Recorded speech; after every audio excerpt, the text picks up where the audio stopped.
ಈಗ ಸಾಲ ಮಾಡಿದ ಮೇಲೆ ಅದನ್ನು ತೀರಿಸಲೇಬೇಕು. ಹೌದು ತಾನೇ?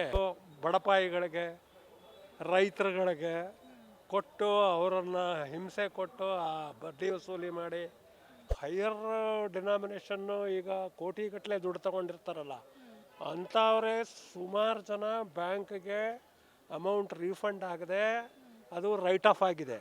ಇವರು ಈ ಥರ ಮಾಡಿದ್ರೆ ಅವರು ಚಾಪೆ ಕೆಳಗಡೆ ಅವರು ನುಗ್ಗಿದ್ರೆ ಇವರು ರಂಗೋಲೆ ಕೆಳಗಡೆ ನುಗ್ತಾರೆ ಅಂತಾರಲ್ಲ. ಯಾಕಂದರೆ ನಾನೇ ನನ್ನ ಮಗಳಿಗೆ ಅವಳು MBBS ಓದ್ತಾ ಇದ್ದಾಗ 10 ಲಕ್ಷ ಲೋನ್ ಫೈನಾನ್ಸ್ ಇಂದ ಸಾಕಷ್ಟು ಜನ ಸೂಸೈಡ್ ಮಾಡ್ಕೊಂಡಿದ್ದಾರೆ. ಇವಾಗ ಸೂಸೈಡ್ ಮಾಡ್ಕೊಂಡು ಡೆತ್ ಆಗಿರೋರು ಕೂಡ ಇದ್ದಾರೆ. ಇವಾಗ ಸರ್ಕಾರ ಯಾವ ಥರ ರೂಲ್ಸ್ನ ತರಬೇಕು, ಯಾವ ಥರ ನಿರ್ಧಾರನ ತಗೋಬೇಕು ಅಂತ ಅನ್ಸುತ್ತೆ ನಿಮಗೆ? ಈಗ ಸಾಲ ಮಾಡಿದ ಮೇಲೆ ಅದನ್ನು ತೀರಿಸಲೇಬೇಕು. ಹೌದು ತಾನೇ?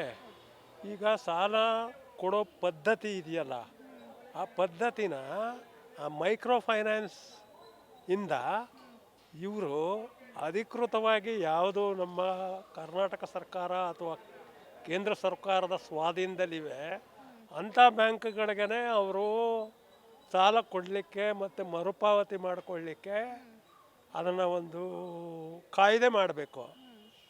ಅದು ಬಿಟ್ಬಿಟ್ಟು ಇವರು ಎಲ್ರಿಗೂ ಈ ಜನರಲ್ ಅಂದರೆ ಲೋಕಲ್ ಬಾಡೀಸ್ಗೆ ಅವ್ರಿಗೆಲ್ಲ ಲೈಸೆನ್ಸ್ ಕೊಟ್ಬಿಟ್ಟು ಅವರು ಹಣನ ಭಾಳ ಅದಕ್ಕೆ ಒಂದು ಇದಿರಲ್ಲ, ಮಿತಿ ಇಲ್ಲ, ಅದಕ್ಕೆ ಒಂದು ರೂಲ್ಸ್ ಆ್ಯಂಡ್ ರೆಗ್ಯುಲೇಷನ್ಸ್ ಇಲ್ಲ. ತಮ್ಮ ಇಷ್ಟ ಬಂದಂಗೆ ಅದನ್ನು ಯಾರಿಗೋ ಬಡಪಾಯಿಗಳಿಗೆ, ರೈತರುಗಳಿಗೆ ಕೊಟ್ಟು ಅವರನ್ನು ಹಿಂಸೆ ಕೊಟ್ಟು ಆ ಬಡ್ಡಿ ವಸೂಲಿ ಮಾಡಿ ಅವರ ಜೀವಕ್ಕೆ ಹಾನಿ ಮಾಡ್ತಾ ಇರೋದು ಭಾಳ ಅತ್ಯಂತ ನೋವಿನ ಸಂಗತಿ. ಅದಕ್ಕೋಸ್ಕರ ಸರ್ಕಾರನೇ ಈ ನಮ್ಮ ಅಧಿಕೃತ ಬ್ಯಾಂಕ್ಗಳಿದೆಯಲ್ಲ, ಸಾರ್ವಜನಿಕ ಬ್ಯಾಂಕ್ಗಳು, ಅದ್ರ ಮುಖಾಂತರನೇ ಲೋನ್ ಕೊಡಬೇಕು. ಲೋನನ್ನು ಕನಿಷ್ಠ ಪ್ರಮಾಣದಲ್ಲಿ ವಸೂಲಿ ಮಾಡಬೇಕು ಬಡ್ಡಿನ. ಆಗ ಬಡ ಜನಗಳಿಗೂ ಅನುಕೂಲ ಆಗುತ್ತೆ. ಮತ್ತು ಯಾರು ಅದರದ್ದು ಸೌಲಭ್ಯ ಪಡೆದಿರ್ತಾರೆ ಅವ್ರಿಗೆ ಅದರಿಂದ ಬೆನಿಫಿಟ್ಟು ಆಗುತ್ತೆ. ಒಂದು ರೀತಿ ಸರ್ಕಾರಕ್ಕೂ ದುಡ್ಡು ಬರುತ್ತೆ, ಒಂದು ರೀತಿ ನಮಗೂ ಉಪಯೋಗ ಆಗುತ್ತೆ. ಖಾಸಗಿ ಬಡ್ಡಿ ಹಾವಳಿ, ಖಾಸಗಿ ಫೈನಾನ್ಸ್ನ ಅವಾಯ್ಡ್ ಮಾಡಬೇಕು. That is nothing but micro finance, ಖಾಸಗಿ. ಇವಾಗ ಜನಗಳು ಅವ್ರಿಗೆ ತೊಂದರೆ ಇದೆ ಅಂತ ಹೇಳಿ ತಗೊಳ್ತಾರೆ ಲೋನು, ಮನೆಗಿರ್ಬೋದು, ಒಂದು ಎಜುಕೇಷನ್ಗಿರ್ಬೋದು. ಅದೇ ಇವಾಗ ಅವರು ಕುತ್ತಿಗೆಗೆ ಬರ್ತಾ ಇದೆಯಾ ಅಂತ? ಮೇಡಮ್ಮ, ಯಾರು ಯಾವ ಲೋನು, ಈಗ ಫೈನಾನ್ಸ್ ಲೋನು ಎಜುಕೇಷನ್ಗೆ ಆಗಲಿ ಮತ್ತೊಂದಕ್ಕೆ ಆಗಲಿ ಕೊಡಲ್ಲ ಬ್ಯಾಂಕ್ನವರು.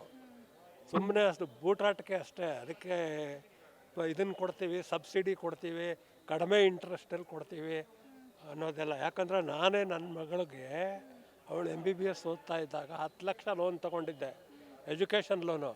ಆ ಎಜುಕೇಷನ್ ಲೋನುಗೆ ಯಾವುದೇ ವಿಧವಾದಂಥ ಒಂದು ಇದನ್ನು ಕೊಡಲಿಲ್ಲ ಅವರು, ಸಬ್ಸಿಡಿ ಮತ್ತೊಂದು ಅದಕ್ಕೆ ಇದನ್ನು ಕೊಡಲಿಲ್ಲ ಅವರು. ನಾವು ಮಾಮೂಲಿ ಹೇಗೆ ಅದಕ್ಕೆ ನಾವು ಬಡ್ಡಿ ಕಟ್ಟಬೇಕೋ ಅದೇ ರೀತಿ ನಾನು ಬಡ್ಡಿ ಕಟ್ಟಿ ಅದನ್ನು ಕ್ಲಿಯರ್ ಮಾಡಿದೆ. ಸೊ ಇವರು ಯಾವ ಎಜುಕೇಷನ್ಗೆ ಮತ್ತೊಂದಕ್ಕೆ ಏನು ಅವರು ಸರ್ಕಾರದಿಂದ ಯಾವ ಬೆನಿಫಿಟ್ಟು ಸಿಗ್ತಾ ಇಲ್ಲ. ಇದೆಲ್ಲ ಸರ್ಕಾರದ ಗಮನಕ್ಕೆ ಬಂದಿಲ್ವಾ? ಗೊತ್ತಿದ್ರು ಸುಮ್ಮನೆ ಇದೆಯಾ ಸರ್ಕಾರ ಆಗಿದ್ರೆ? ಖಂಡಿತ ಗೊತ್ತಿದೆ. ಬಟ್ ಇದು ಫೈನಾನ್ಸ್ ವಿಷಯದಲ್ಲಿ ಪ್ರತಿಯೊಬ್ಬರೂ ಈಗ ನೀವು ಆ ಥರ ಅವರು ಲಿಬ್ರಲ್ಲಾಗಿ ಬಿಟ್ಟರೆ ಸೊ ಆಟೋಮೆಟಿಕಲಿ ನಿಮ್ಮ ಹಣದುಬ್ಬರ ಇದೆಲ್ಲ ಜಾಸ್ತಿ ಆಗಿಬಿಡುತ್ತೆ. ಈಗ ಹೈಯರ್ ಡಿನಾಮಿನೇಷನ್ನು ಈಗ ಕೋಟಿಗಟ್ಟಲೆ ದುಡ್ಡು ತಗೊಂಡಿರ್ತಾರಲ್ಲ ಅಂಥವ್ರೆ ಸುಮಾರು ಜನ ಬ್ಯಾಂಕ್ಗೆ ಅಮೌಂಟ್ ರೀಫಂಡ್ ಆಗದೆ ಅದು ರೈಟ್ ಆಫ್ ಆಗಿದೆ. ಆ ಅಮೌಂಟೇ ಬರ್ತಾ ಇಲ್ಲ. ಇವರು ಏನಿದ್ರು ಈ ಕೈಲಾಗದಂಥವರು ಬಡಪಾಯಿಗಳು, ರೈತರು ಇಂಥವ್ರ ಮೇಲೆ ದಬ್ಬಾಳಿಕೆ ಮಾಡಿಕೊಂಡು ಅವ್ರ ಜೀವನನ, ಅವರ ಸಂಸಾರನ ಹಾಳು ಮಾಡ್ತಾ ಇದ್ದಾರೆ. ಇದಕ್ಕೆ ಸರ್ಕಾರನೇ ಕಾರಣ ನನ್ನ ಪ್ರಕಾರ. ಈಗ ಇಷ್ಟು ಜನ ಸಾಯ್ತಾ ಇದಾರಲ್ವಾ, ಇವಾಗ ಸರ್ಕಾರ ರೂಲ್ಸ್ ಮಾಡತ್ತೆ ಅಂತ ಅನ್ಸುತ್ತಾ ನಿಮಗೆ ಸರ್? ಈಗ ಮಾಡಿದ್ದಾರೆ. ಈಗ ಆಲ್ರೆಡಿ ಈಗ ಒಂದು ಸುಗ್ರೀವಾಜ್ಞೆ ಹೊರಡಿಸಿದ್ದಾರೆ. ನಿನ್ನೆ ಸುಗ್ರೀವಾಜ್ಞೆ ಹೊರಡಿಸಿದ್ದಾರೆ, ಇವತ್ತದು ಇದರಲ್ಲಿ ಅಮೆಂಡ್ ಆಗಿದೆ. ಬಟ್ ಅದರಿಂದ ಏನು ಪ್ರಯೋಜನ ಆಗುತ್ತೆ ಅನ್ನೋದನ್ನು ಸ್ವಲ್ಪ ನೋಡಬೇಕು, ನಿರೀಕ್ಷಿಸಬೇಕು. ಯಾಕಂದರೆ ಇವರು ಈ ಥರ ಮಾಡಿದ್ರೆ ಅವರು ಚಾಪೆ ಕೆಳಗಡೆ ಅವರು ನುಗ್ಗಿದ್ರೆ ಇವರು ರಂಗೋಲೆ ಕೆಳಗಡೆ ನುಗ್ತಾರೆ ಅಂತಾರಲ್ಲ, ಆ ಥರ ಈ ಫೈನಾನ್ಸ್ ಕಂಪ್ನಿಯವರು ಬೇರೆ ದಾರಿ ಕಂಡುಹಿಡಿತಾರೆ.